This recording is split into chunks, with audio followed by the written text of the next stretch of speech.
Hey, Tony Gaskins here. I'm over here still trying to get it together. That holiday throws me off. All that good eating. Over that holiday, Christmas. Then my mama's birthday was Sunday. That was some eating. I did. You hear me? So I'm trying to get my life back together.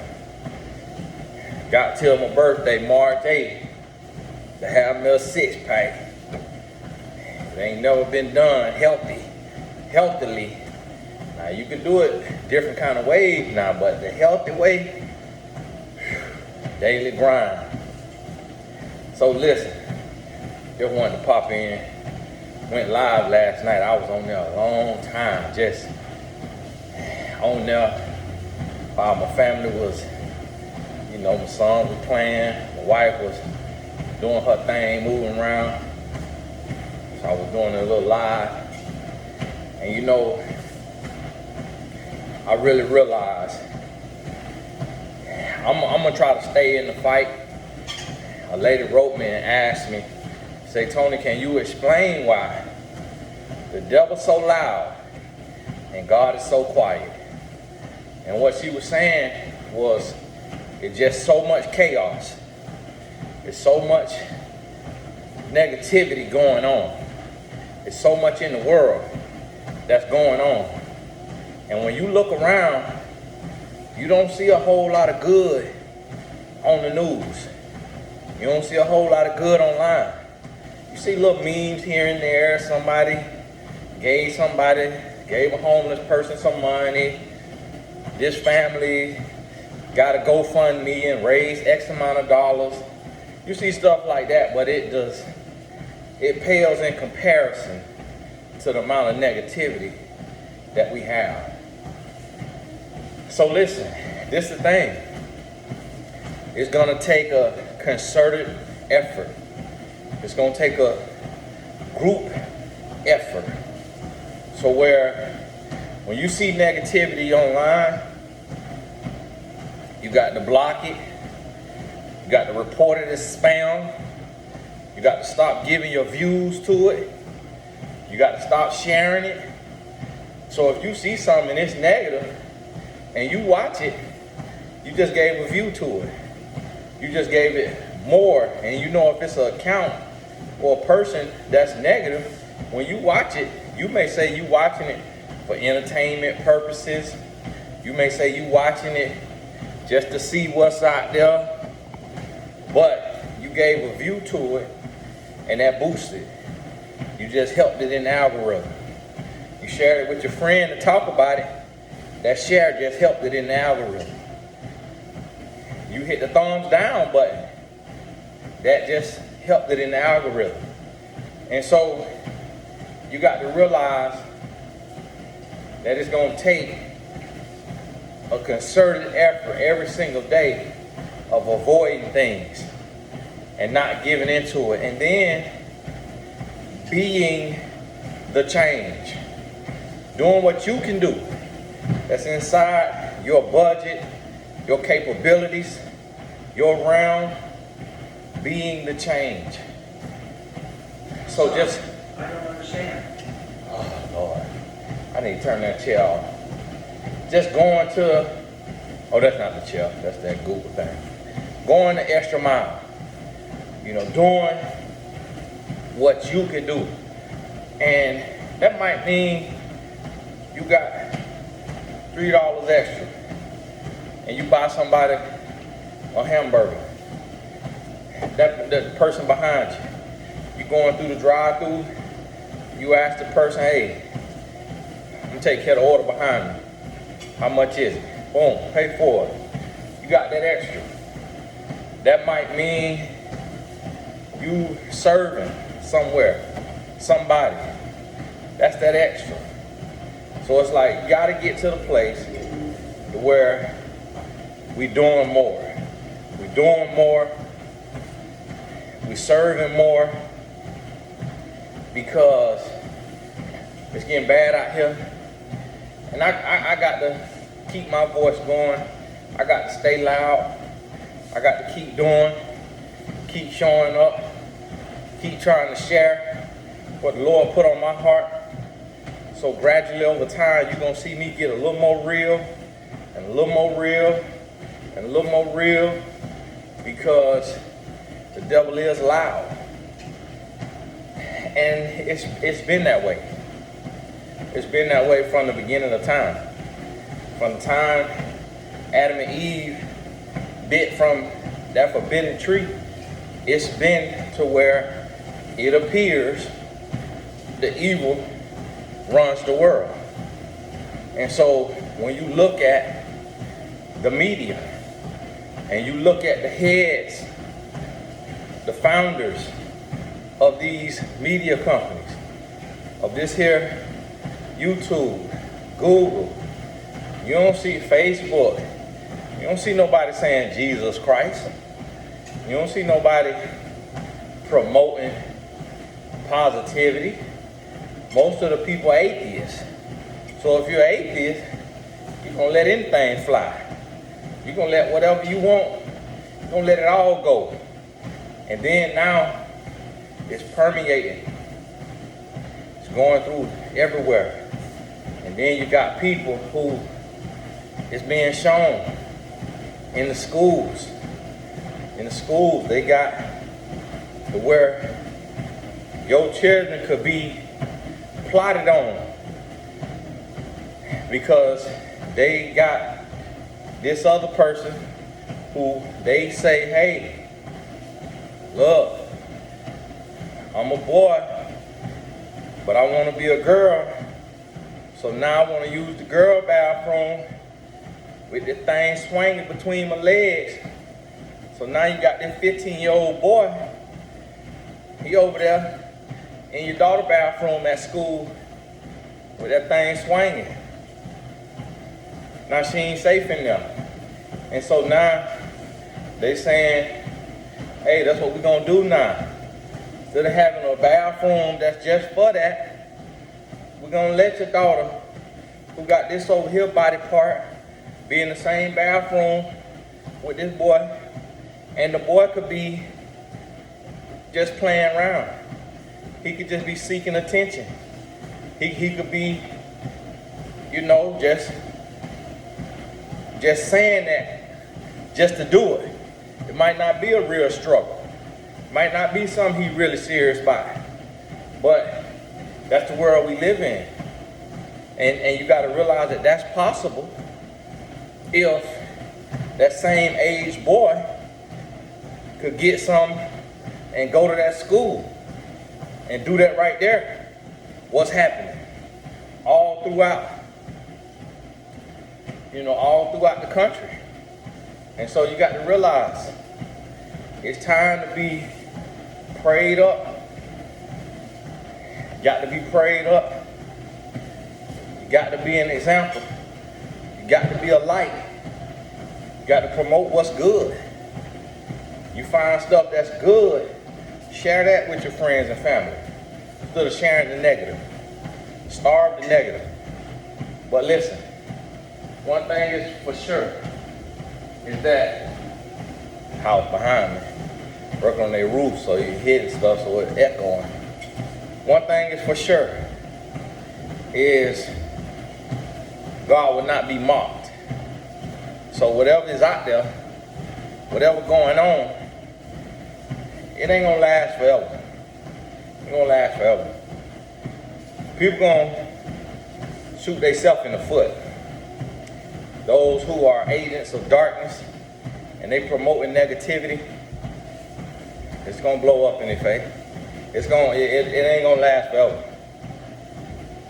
So you have to be sure of that. We don't have to pray on nobody's downfall. Pray for nobody's downfall. It's gonna happen on its own. Either they're gonna get right or they're gonna get left behind. And so that's one thing you got to know and understand. And we're in a state right now to where it's real.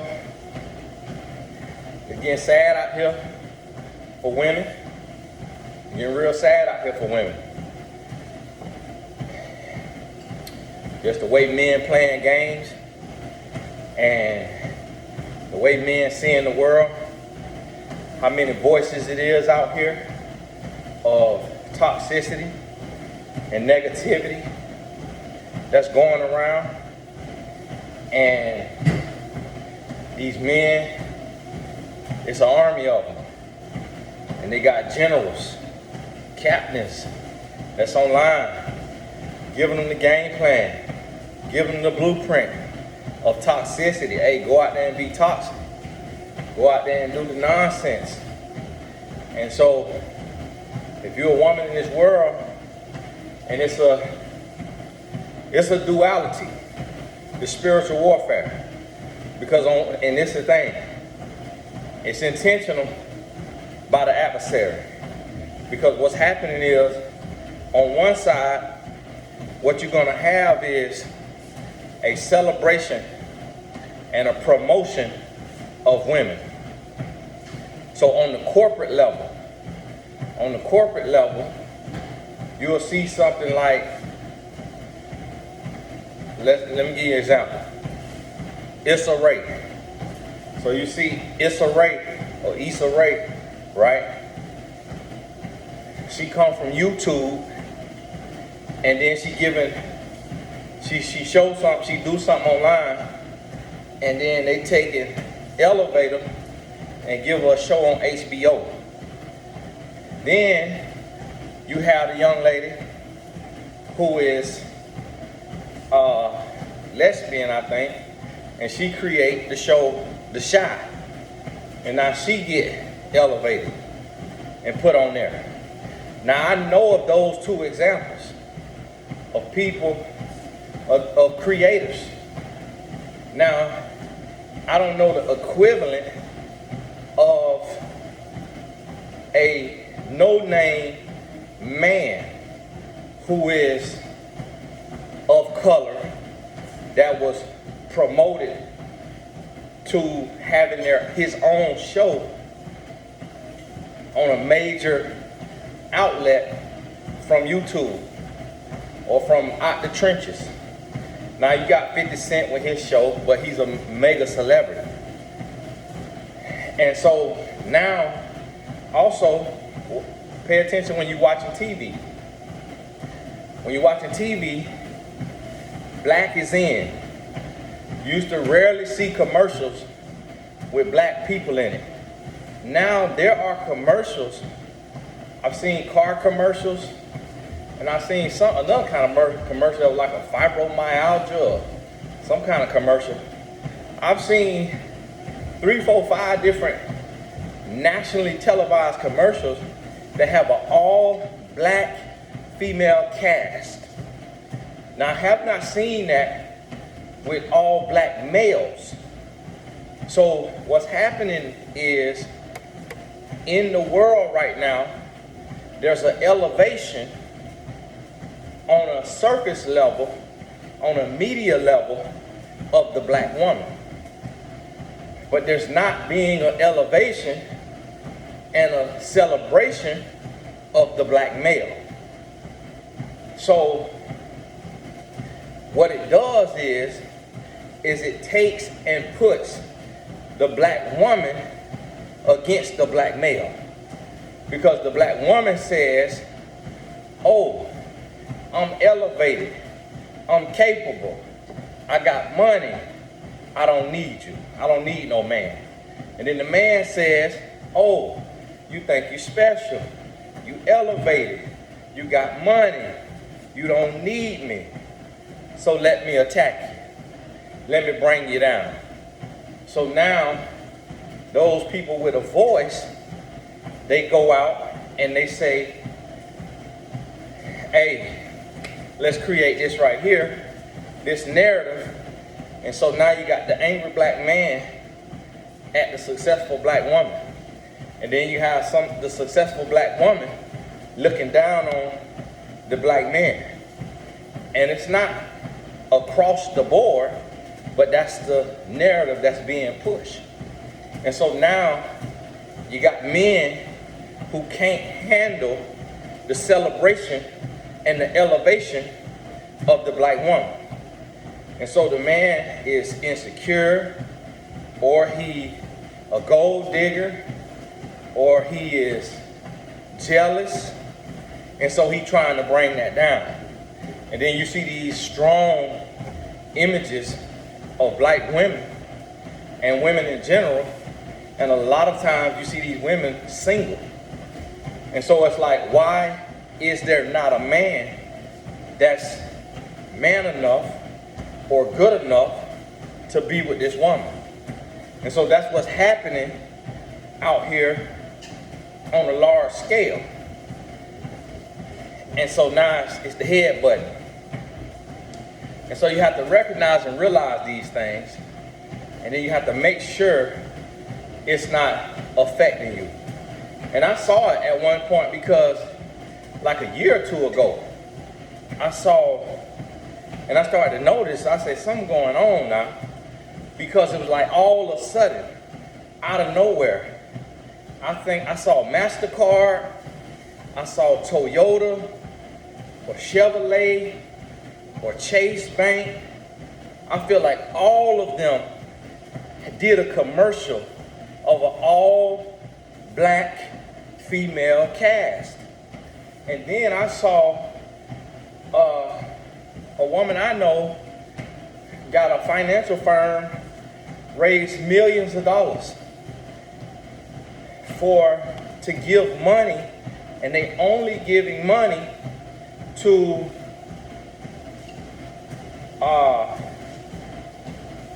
female minority businesses. And they raised like 5 million or 7 million. And then they got backing from card companies. But the equivalent does not exist for men. Now I know people will say, hey, well, men always had money or backing. That's not true. Not minority men. White men have always had that, but not minority men. There's not a movement or venture capital firms that's for black men or minority men. That's on a large scale. So now, when you look at also the conferences, I saw so many conferences that's just women-led, all women speakers, and it's for an all-woman audience. And there's not the equivalent for men.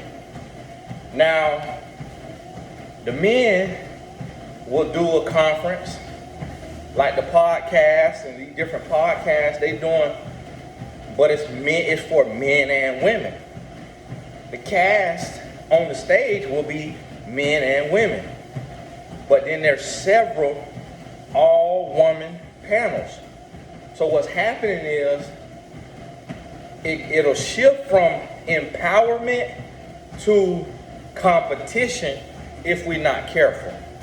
And I started looking, and I started telling my clients, my female clients, hey, the woman, especially the black woman and the Hispanic woman, is being elevated. It's a movement going on. It's a rise going on. This your time. Black is in. Being a woman is in. The world is, and see, the thing about it is, the media at large, the world at large don't care nothing about the woman. It's the cancel culture, fear. Let's do this so that we can get these dollars, so that we can not get canceled, so that we can look like we socially responsible, so that we can look like we doing the right thing. Because ain't nothing changed with a woman. A woman been the same wonderful and fearfully created being since the beginning of time. But now it's a movement because the companies realize we need these dollars. These women, black women, are graduating from college and becoming degree holders more than any other demographic in America. Black women also, the black race also, watch more television than any other demographic in America. So when you look at who wins president, or you look at what show is number one on television, it's typically because of the black race pushing it over the top. I talked to a store, Gucci, in the mall, and the guy told me they set a record as the number one selling store in the country, and they one of the smallest stores. The reason why is because in that city, it was tax fraud capital of the country, and it was black people. And black people, when they get some money, want to wear Gucci. So when the black dollar was added to that Gucci store became number one in the country. When the black eyeballs was added to the TV show Empire, it became number one in the country. When the black eyeballs watch Basketball Wives or Atlanta Housewives or Love and Hip Hop, it became the number one reality show in the country. If you notice that the black dollar is the most powerful dollar in America. That is why Joe Biden pretended to not be racist so that he could get the black vote. I also know from being married to a black woman who is from Jamaica and who is mixed with Indian, Jamaican, I also know that race and culture do not really care for black Americans.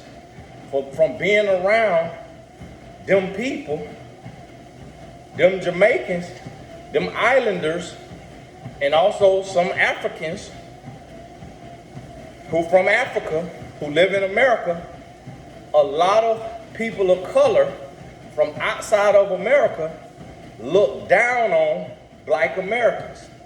And in their eyes, we are lazy, we are childish, we are ghetto, and if somebody is honest, they will tell you. And I talk to islanders, and I give them that safe space. I talk to people whose parents migrated from Africa to America, and they wasn't forced over here on a boat like my ancestors. And I talk to them, and I say, you know, that's something special about y'all, that work ethic, that drive. Black Americans don't have that. And they'll say, yeah, I know. We always were taught and told that black Americans are lazy. And when I give them that space, they go ahead and put that out there. Now, it's a reason for that. And that's why I tell my wife too, when we have those conversations. I say there's a reason for that. It's because of black Americans are in the country that oppress them. And some people from the islands say, well, Tony, it was slavery in the islands too. Yeah. When you go to the islands, it's the people who was ancestors of the slaves in the islands, they still oppress. They still struggling. It's not an abundance of wealth. It's still Yahoo boys. It's still scammers, drug dealers. It's a lot of crime. Those who are ancestors of slavery in the islands or in Africa, if there were slaves over there, I don't know, it's still poverty. And so it's no different than the black Americans who are ancestors of slavery. But what happens is it becomes this competition. This I'm better than you. We competing for a job. And it's division. And that was the goal of slavery. To steal the heart, to steal the mind, to rip you apart, to destroy you, to break you down as a people. And we let it happen even though the ball and chain is taken off. We still let it happen. And so now the movement is to divide male versus female. Because if you divide it, if you're at odds, then you're worthless. Because if you're at odds, if the woman looks at the man as inadequate, less than, uneducated, unsuccessful, incapable, and the man look at the woman as entitled, selfish, rude, condescending, nasty, and then them two people sleep together and bring a child in the world, what's going to happen? What is going to happen is what you see happening with yourself, and if not you, your friends and family. You see a man and a woman at odds over their children. You see child support being used by the government, by the woman, by the man, as a means of slavery, control, manipulation, and that man resents it. The woman may resent it too, or she may use it and say, listen, if you don't pay, you won't see your child. And so now it becomes this monetary transaction. And it breaks down the ability of that child being able to have a healthy upbringing between two parents who love him or her. Because the money, the support, the child support has divided them. And the reason is because when the parents lied down together, they despised each other. One gender looked down on the other gender. And so you have to be able to recognize and realize when you have a narrative in your mind. So a lot of men, our narrative is women are takers. Women are greedy. Women don't know how to budget. Women don't care about how much money we make. They're going to spend it all. Women going to take all the money. If you slip up and fall, a woman going to kick you while you're down. Then a woman going to take half. Then she going to want alimony. Then she going to want child support. So I just counted 9 different ways that a man is losing. So that's the man's mentality on average toward the woman. The woman look at the man and she say, you immature, you untrustworthy, you unfit to lead, you're a cheater, you're incapable. If he's of color, you're not as good as the white man. You're not smart. All of these things, you control it. So now all of these things, it comes from what has happened, what has been seen. The man has seen this happen with the woman a lot. The woman has seen this happen with the man a lot.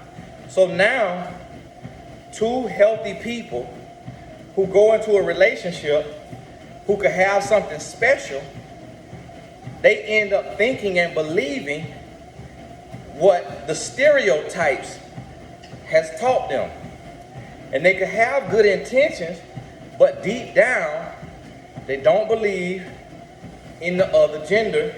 They don't trust the other gender, and it's secretly a battle. And that's what breaks down the home. So when you operate from that, you gotta know it. You gotta know it. You gotta recognize it. And you gotta be able to say, okay, I see this. I see this. And I'm not going to buy into that. I'm not going to believe that about my race, about the gender that I want to marry, about this group of people. I'm not going to believe that. Now, if you're a person and you white, Asian, Hispanic, black, whatever, you have to look at what you're being told about other races. So if you white, you got to look at what has been the narrative about black people. They're lazy. They're criminals. They can't be trusted.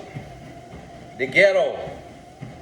And so now, when you go to hire a black person, or you go to work with a black person, or you go to date a black person, you have to make sure that deep down at your core, you don't secretly believe the stereotypes.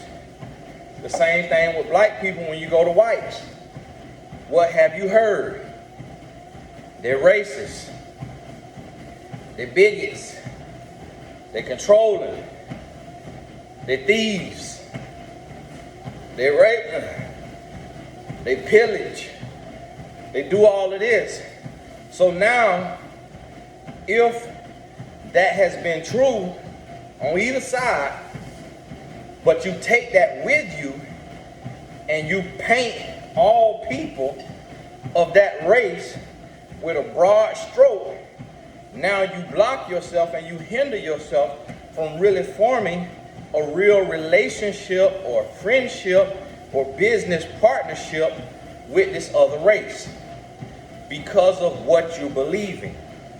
And so the goal here between the races and between the genders is to create a narrative that divides. So this is what is happening, is narratives of division is being created. Because if you come together, you're stronger. Because your strength is in your differences, not your similarities. So if only women click up, you weak. If only men click up, you weak. If only blacks click up, you weak. If only Hispanics click up, you weak. If only whites click up, you weak. But when you take and you put a male and a female together, their perspective on the world is different. Their experience in the world is different. So now, because of those differences, it brings strength. The same when you take and you mix races. A black person working with a white person, the two different experiences, the two different cultures, the two different perspectives, now there's no blind spots. There'll be blind spots because you got a Hispanic blind spot, you got the Asian blind spot, and whatever other, races and nationalities. So now imagine a company that takes and covers all of those blind spots, and they diverse in their leadership. They diverse in their workforce. Now their messaging on their commercials, on their billboards, on the Instagram and Facebook ads, their Google ads, they're not missing anything because they're diverse. So where a white person will want to put this out, a black person say, hey, that's offensive. Hispanic person can say, hey, that's offensive. Asian person can say, hey, that's offensive. So now they say, oh, okay, let's tweak this, let's tweak that, let's tweak this. Boom, let's put this out. Here we go. All bases covered. See, it's strength in diversity. It's strength in differences.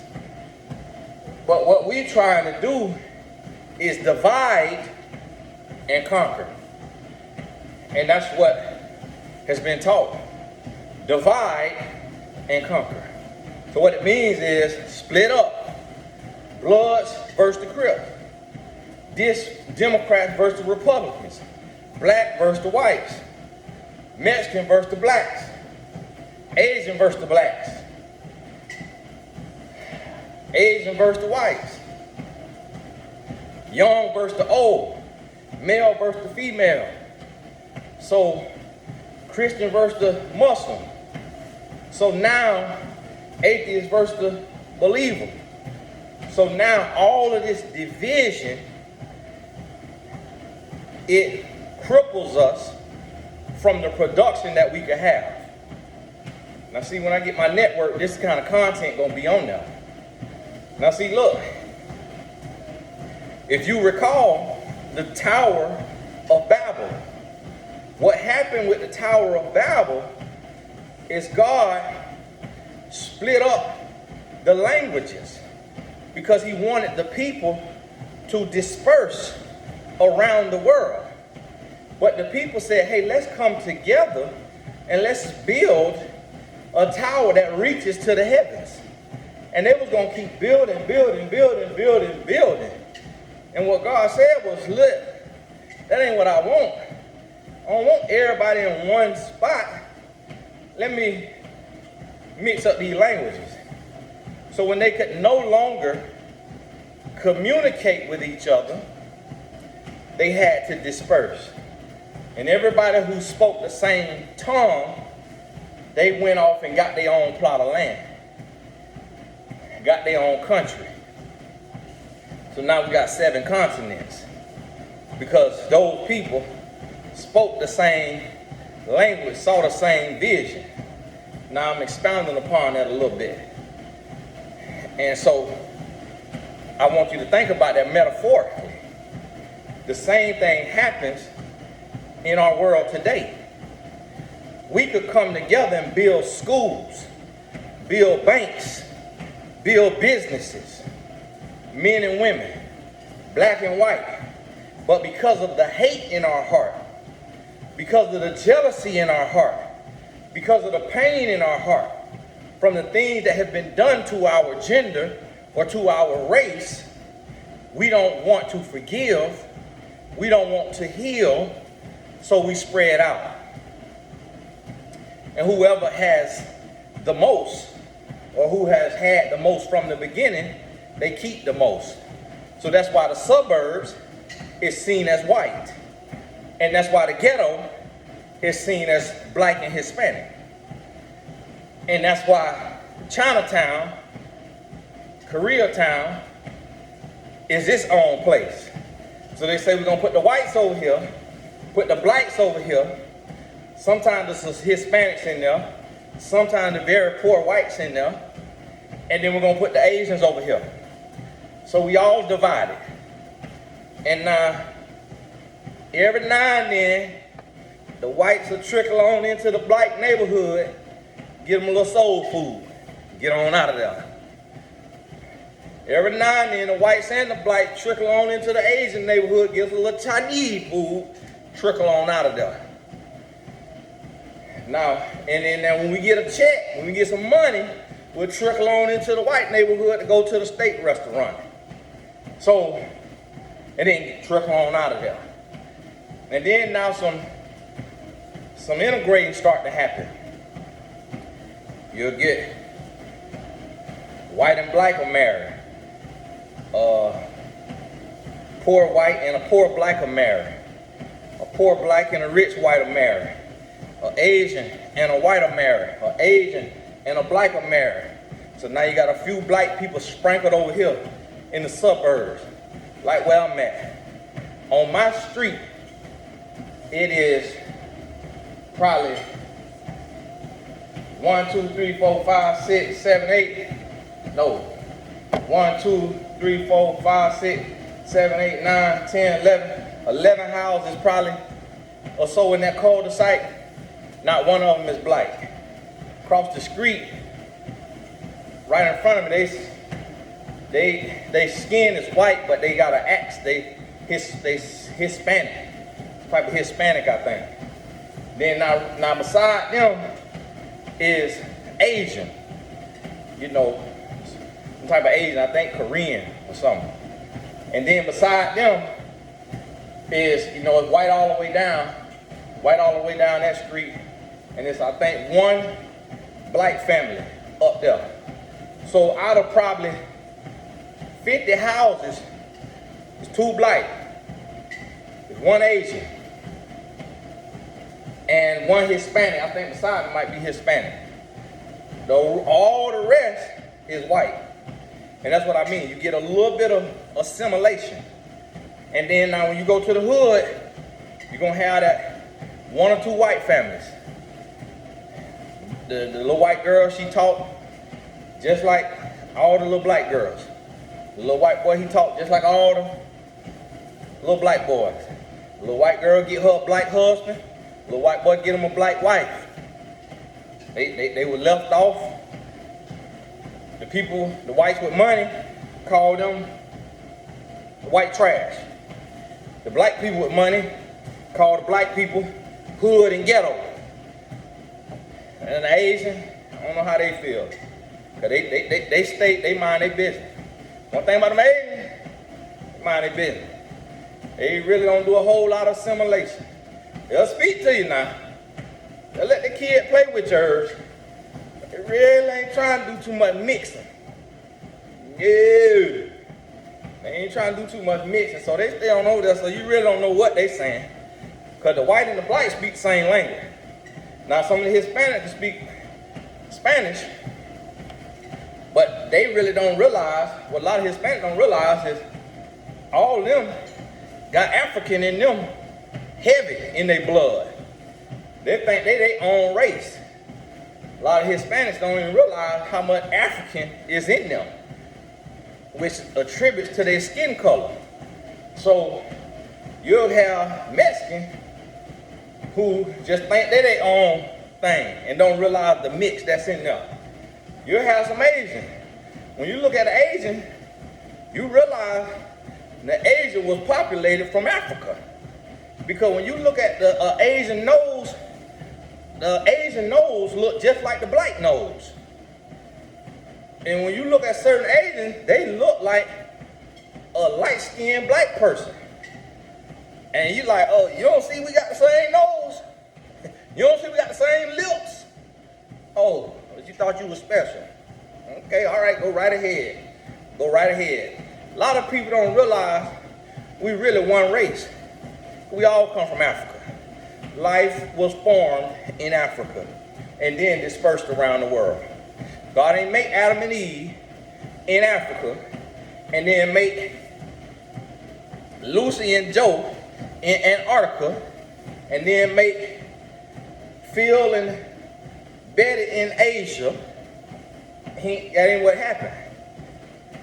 Come from two people and then just continue to populate.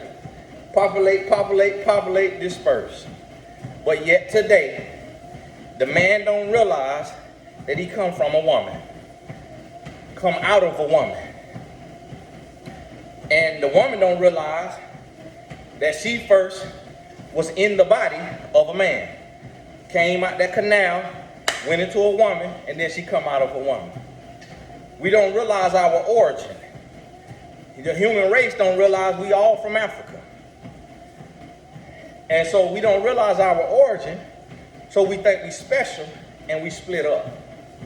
So the man today is hating the woman and the woman hating the man. And we divided.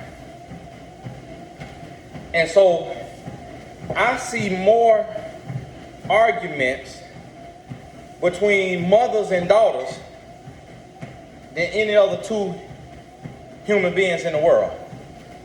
There is so much hate and vitriol between mothers and daughters.